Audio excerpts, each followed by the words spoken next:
भाविनः क्षणेन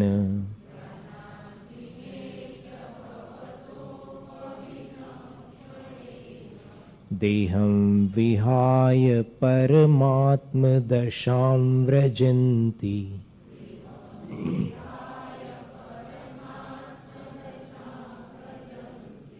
तीव्रानलादुपलभावमपास्य लोके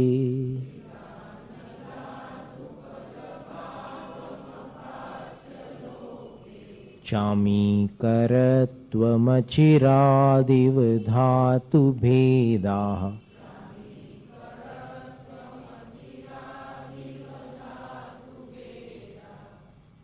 ये सारे श्लोक जो है एक दूसरे से जुड़े हुए हैं। ऐसा नहीं कि बिल्कुल स्वतंत्र चल रहे हो।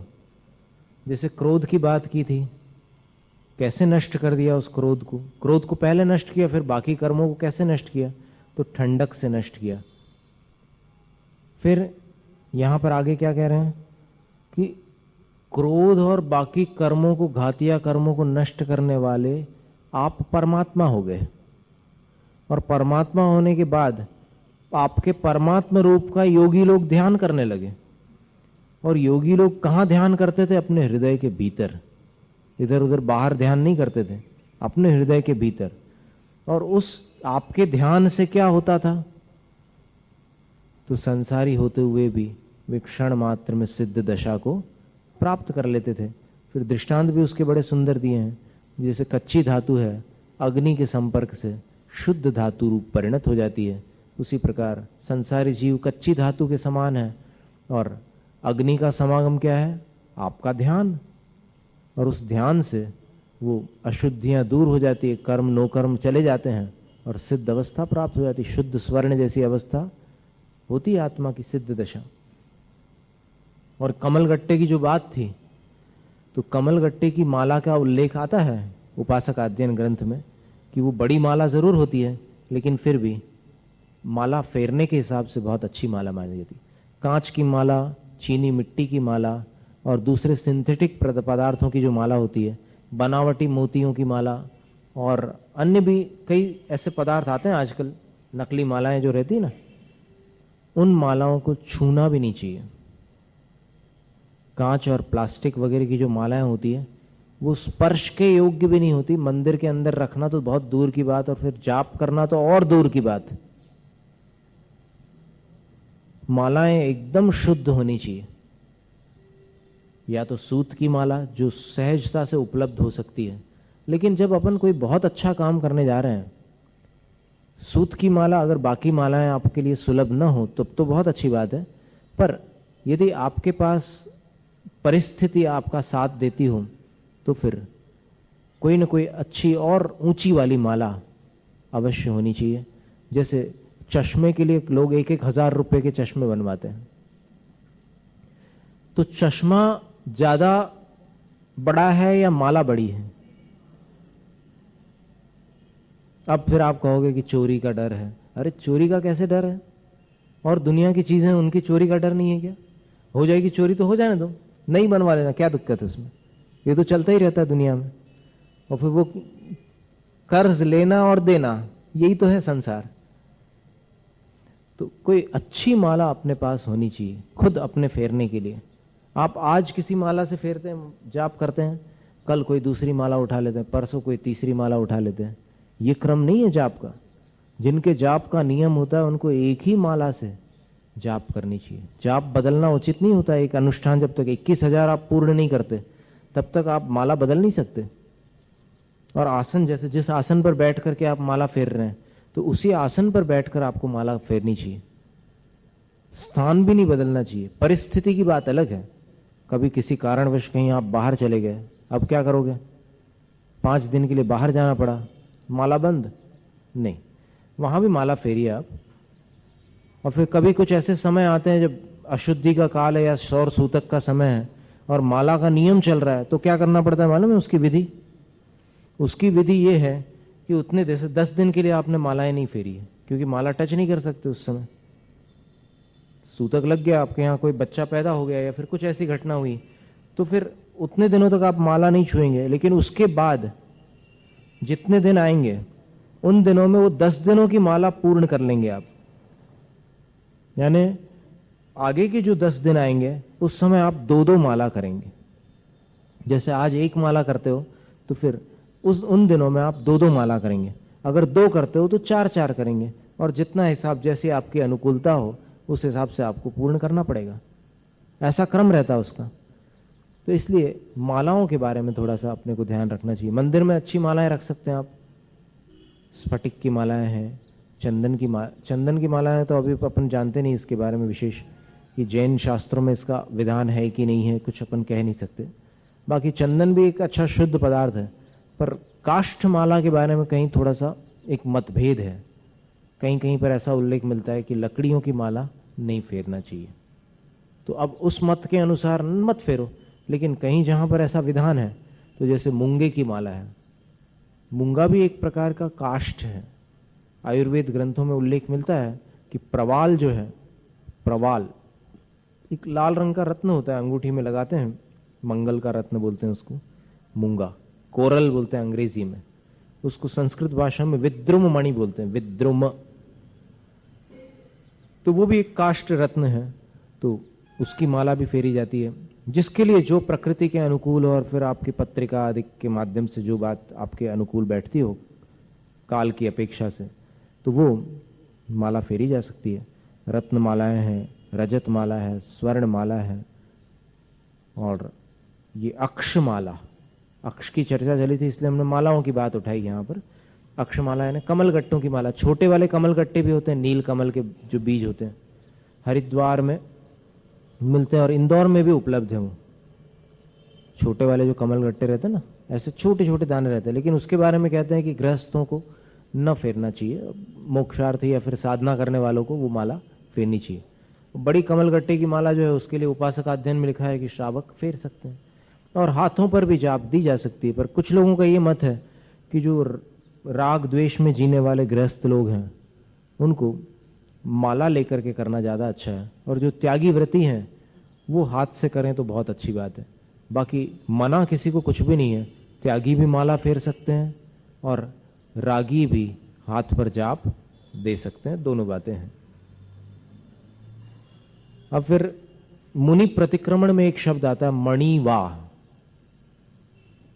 इसका मतलब यह हुआ कि साधुओं के पास भी मणि हो सकते हैं, पर उसमें यह बताया कि अगर मैंने उन मणियों के प्रति भी मूर्छा भाव किया हो, परिग्रह भाव किया हो, तस्य मिच्छामि दुक्कडम, तो वो मेरा दुष्कृत मिथ्या हो। प्रतिक्रमण कर रहे हैं, इसका मतलब यह है कि साधु भी मालाएं फेर सकते हैं। और फिर इसका प्रमाण अगर आपको देखना हो तो फिर गजपंत सिद्ध क्षेत्र कभी आप जाएं दर्शन करने के लिए, तो ऊपर वाला जो मंदिर है वहां पर आप मुनिराजों की प्रतिमाओं को देखिएगा, उनके हाथ में मालाएं हैं। और इधर मांगी तुंगी अगर जाएंगे तो ऊपर मांगी पर्वत के ऊपर देखिएगा तो वहां भी मुनियों के हाथ में मालाएं हैं। इसलिए ऐसा नहीं कहना कि मुनि लोग माला नहीं फेर सकते, जब सब परिग्रह का त्याग कर दिया तो माला रख ली, अरे ये तो परिग्रह हो गया, हम नहीं मानेंगे इनको साधु। ये क्या है कि लड़कपन है, ऐसी बातें करना बिल्कुल ना समझेगी, जैसे बच्चे लोग करते हैं ना, आउट नॉट आउट, इस टाइप का एक तमाशा बना करके रख लिया है मुनियों के स्वरूप को लेकर के। तो ऐसा नहीं है। मालाओं का प्रतिक्रमण में यदि मणि शब्द आया है तो क्यों आया है मणि शब्द? अगर साधु के पास मणि रत्न न हो तो फिर प्रतिक्रमण काय को करे वो मणि और रत्नों का? तो मालाएं साधु फेर सकते हैं, इसमें कोई आपत्ति की बात नहीं है।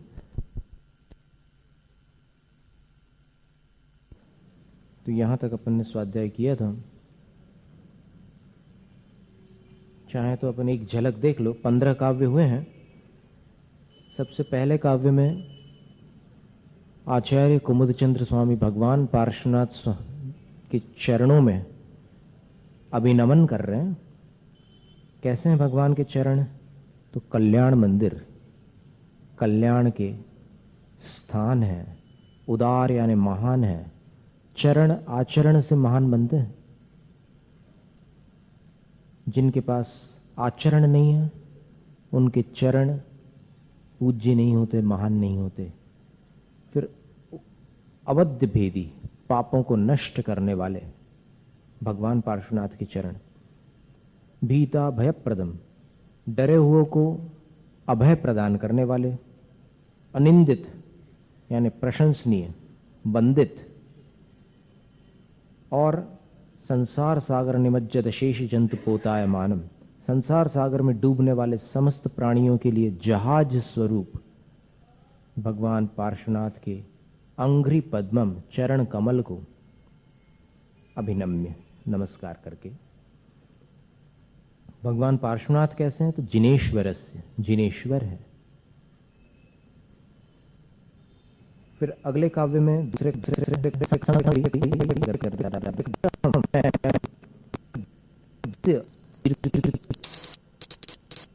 संस्तवनं तीर्थेश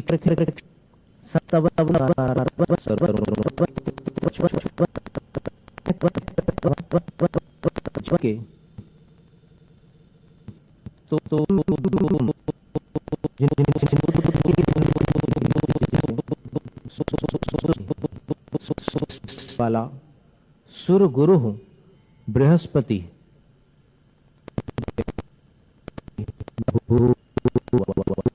कैसे थे भगवान? तो गरिमांबु राशि है, गरिमा के समुद्र थे। और कैसे थे? नष्ट करने की फिर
से सांपों के जो बंधन है वो ढीले पड़ जाते हैं और सांप वहां से अलग हो जाते हैं, क्योंकि मोर सांप को खा जाता है, सांप मोर से डरते हैं।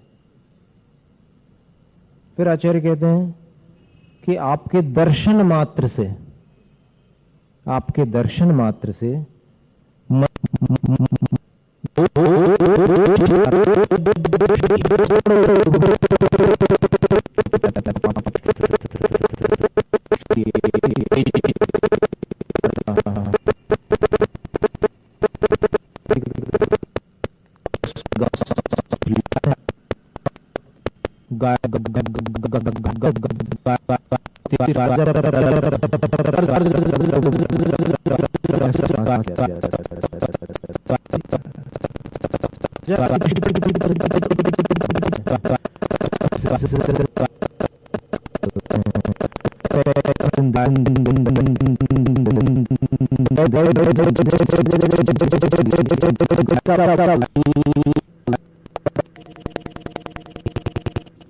या फिर कोई ऐसी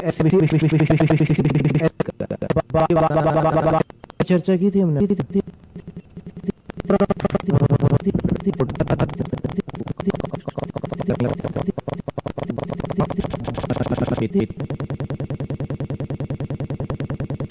बात के पास में है महाराष्ट्र में, तो वहां भगवान के दर्शन करने पर और भगवान की आराधना करने पर एक विशेष प्रकार की कोई पूजा है वहां। दो नाम सुने हमने पूजाओं के,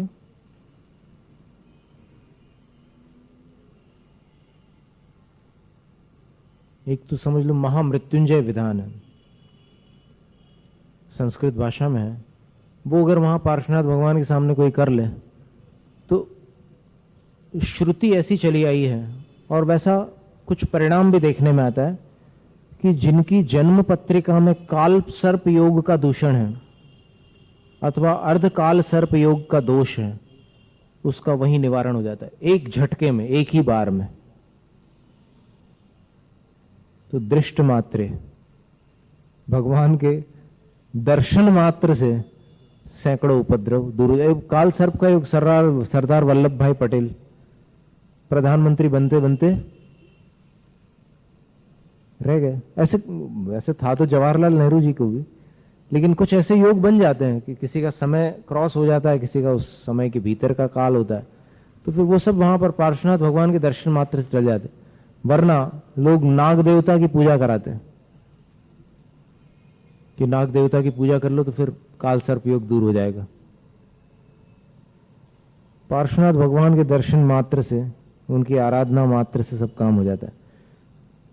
फिर इसके आगे कहते हैं कि हे भगवान, आप संसारी जीवों को तारते कैसे हो? वही संसार समुद्र को तैरते समय अपने हृदय के अंदर आपको बैठाल कर ले जाते हैं। तो नाव के अंदर बैठने वाला नाव को तारता है या नाव बैठने वाले को तारती है? यानी वो संसारी प्राणी तो नाव जैसे हो गए और फिर हृदय में आपको बैठाला हुआ है, तो बैठे हुए आप अंदर बैठे हुए उस पैसेंजर के समान हो गए। तो कौन किसको तार रहा है? उसके लिए दृष्टांत दिया कि जैसे कोई ऐसी वस्तु हो जिसमें हवा भर दी जाए, उसको पानी में डाल दो, पानी में तैरने लग जाती है। तैरने का कारण क्या है? अंदर की हवा। उसी प्रकार वो संसारी जीव संसार समुद्र से कैसे तैरते हैं? आप उनके हृदय में हैं इसलिए तैरते हैं। अगर आप न हो तो फिर डूब जाएंगे, इसलिए तारने वाले आप ही हो। इसके बाद कहते हैं कि जिस कामदेव के आगे हर प्रभृतयोपि महादेव आदि भी हत प्रभावा जाता है, प्रभाव शून्य हो गए, परास्त हो गए, उसको आपने क्षण मात्र में नष्ट कर दिया। जैसे बारिश जंगल की आग को तो बुझा देती है, लेकिन समुद्र का पानी भी बड़वा नल को नहीं बुझा सकता। समुद्र का पानी भी बड़वा नल को नहीं बुझा सकता। बरसात का पानी भी दावा नल को बुझा देता है, लेकिन समुद्र का पानी भी बड़वा नल को नहीं बुझा सकता। तो आप बड़वा नल के समान थे और बाकी प्राणी जो थे वो दावा नल के समान थे कि जिनको पानी ने यानी कामदेव ने परास्त कर दिया और आपको काम नहीं जीत सका, काम आपसे परास्त हो गया। फिर कहते हैं कि इतने महान गरिमा वाले आपको प्राप्त करने वाले वे जीव आपको हृदय में धारण कर लेते हैं, लेकिन ताज्जुब की बात यह है कि इतने भारी आप जब हृदय में विराजमान हो जाते हैं तो वो संसारी प्राणी हल्के हो जाते हैं। ये एक बड़ा चमत्कार है कि भारी चीज को अपने अंदर बैठा लो तो फिर अपना भार भी बढ़ जाए, लेकिन कमाल ये है कि आपको जब हृदय में बैठा लेते तो वो लोग हल्के हो जाते हैं जिन्होंने आपको हृदय में विराजमान किया है, और लघु माने शीघ्र ही संसार सागर से पार पहुंच जाते हैं। ऐसा कैसे होता है? तो आचार्य कहते हैं कि भाई इसमें बस आश्चर्यचकित होते रहो चलेगा, लेकिन इसके बारे में ज्यादा सोचना ठीक नहीं है, क्योंकि महापुरुषों का जो प्रभाव होता है वो कल्पना से परे होता है। हे भगवान, आपने सबसे पहले क्रोध का नाश किया। शपक श्रेणी पर आरूढ़ होकर नवम गुणस्थान में सबसे पहले कौन सी कषाय नष्ट होती है? क्रोध, फिर मान, फिर माया, और फिर बादर लोभ, और 10वें में सूक्ष्म लोभ। तो क्रम में सबसे पहले क्रोध को नष्ट किया।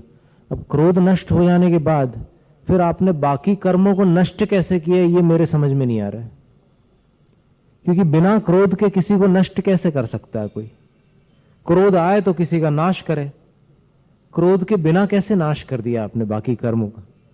फिर उसका समाधान निकाला कि नहीं, जरूरी नहीं है कि आग से ही कोई जले, कभी कभी बर्फ से भी जंगल के जंगल जल कर खाक हो जाते हैं, नष्ट हो जाते हैं। जब बहुत बर्फ गिरती है, हिमपात होता है, तब जंगलों के जंगल पूरे के पूरे जो हरियाली से भरे हुए थे सारे नष्ट हो जाते हैं, जल जाते हैं। फिर हे भगवान, योगी जन आपका ध्यान अपने हृदय कमल के भीतर वाले भाग में करते हैं।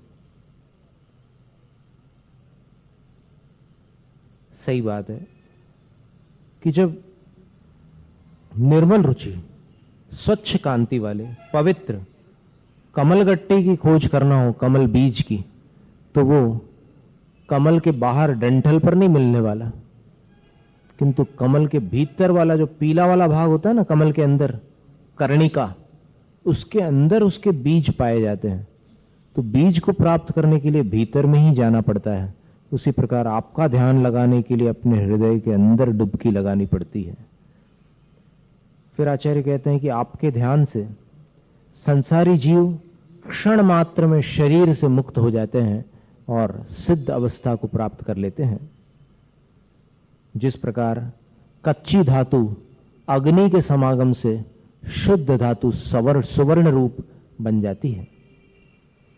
इसके आगे वाला काव्य था,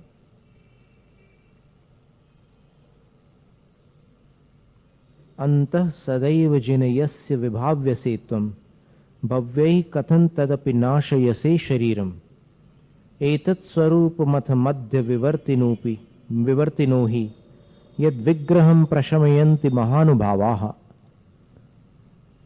अंतः सदैव जिनयस्य विभाव्यसे त्वं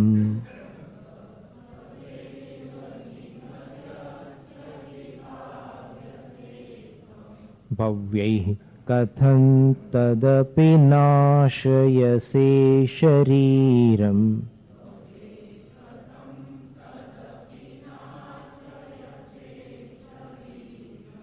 एतत् स्वरूपमथ मध्य विवर्तिनो हि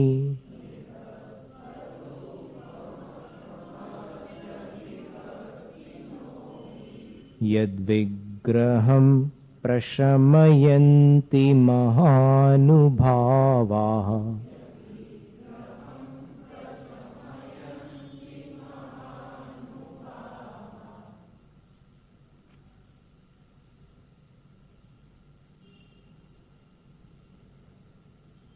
जिन संबोधन कई बार आया ना। अच्छा, नहीं, पार्श्वनाथ भगवान ने ही जीता था ना उपसर्ग को, तो इसलिए उपसर्ग विजय की अपेक्षा से भी भगवान जिन है, कर्मों को तो जीता ही था।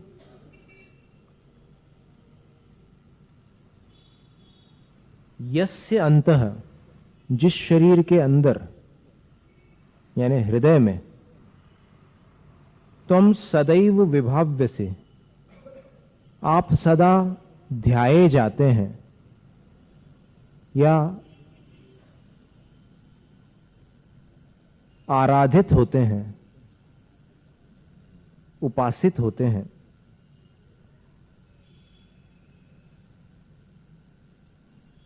भव्यै तदपि शरीरम कथम नाशे से, शंका कर रहे हैं आचार्य कुमुदचंद स्वामी, पार्श्वनाथ भगवान से पूछ रहे हैं कि हे भगवान, भव्यजन जिस शरीर के भीतर हृदय में आपका ध्यान करते हैं, आप उसी शरीर को क्यों नष्ट करवा देते हो? यानी वो भव्यजन मोक्ष जाते हैं ना, तो मोक्ष जाते हैं तो शरीर छूट जाता है, शरीर का नाश हो जाता है, तो उसी शरीर को आप क्यों नष्ट करवाते हो जहां पर आपका ध्यान किया गया है? अथ, अब इसका जवाब देखिए, आचार्य कुमुदचंद स्वामी स्वयं अपनी उत्प्रेक्षा से दे रहे हैं कि अथवा मेरा विचार यह है कि मध्य विवर्तिनो ही एतत् स्वरूपम, बोले जो मध्यवर्ती होते हैं उनका यही स्वरूप होता है। बोले जो मध्य में वर्तन करते हैं उनका यही स्वरूप होता है कि वो महानुभावा। एक तो क्या है कि मध्य में रहने वाले जो होते हैं वो सामान्य लोग नहीं होते, महानुभाव होते हैं, बड़े प्रभावशाली लोग होते हैं। तो आप अगर शरीर के मध्य में हृदय में ध्याये गए हो तो आप सामान्य नहीं है, आप विशिष्ट हैं, महानुभाव हैं। तो महानुभावों का यही काम होता है कि विग्रहम प्रशमयन्ति यत्, कि वो विग्रह को शांत कर देते हैं। अब विग्रह शब्द के दो अर्थ हैं। एक विग्रह का अर्थ होता है लड़ाई झगड़ा। तो जो बीच में आते हैं बड़े बुजुर्ग लोग, वो लड़कों का आपस में विवाद हो या फिर पड़ोसी के साथ किसी का झगड़ा हो, तो वो बड़े बुजुर्ग लोग जो आते हैं वो आकर के, प्रतिष्ठित लोग वहां बैठते हैं, पंचायत बैठती है और उसके बाद बड़े बड़े पंच लोग उनको शांत करते हैं कि भाई अच्छा तुम लड़ाई मत करो, ऐसा करो कि तुम ये कर लेना और तुम ये कर लेना, और फिर एक पंक्ति हो जाए। बोले तुम शनिवार को भोजन करा देना और तुम अगले शनिवार को करा देना। बोले तो इस प्रकार वो गांव में ऐसी पद्धति होती है, और भोजन से सब तृप्त होते हैं, सब संसार में बाकी चीजों से तृप्त होते हो या ना होते हो, लेकिन खाना खाने के बाद व्यक्ति का गुस्सा नियम से ठंडा पड़ता है। कितना भी गुस्सा हो किसी को, बढ़िया भोजन करा दिया जाए ना तो उसका दिमाग ठंडा हो जाता है। तो फिर जो बड़े बुजुर्ग लोग रहते हैं, बड़े प्रभावशाली लोग, वो विग्रह को, झगड़े को समाप्त करते हैं। और यहां आध्यात्मिक जगत में झगड़ा क्या है? विग्रह। विग्रह का अर्थ शरीर होता है। अभी पढ़ा था आपने दूसरे अध्याय में तत्वार्थ के, सर्वार्थ सिद्धि में आया था, विग्रह गति। नए शरीर को पाने के लिए जो जीव की गति होती है उसको विग्रह गति कहते हैं।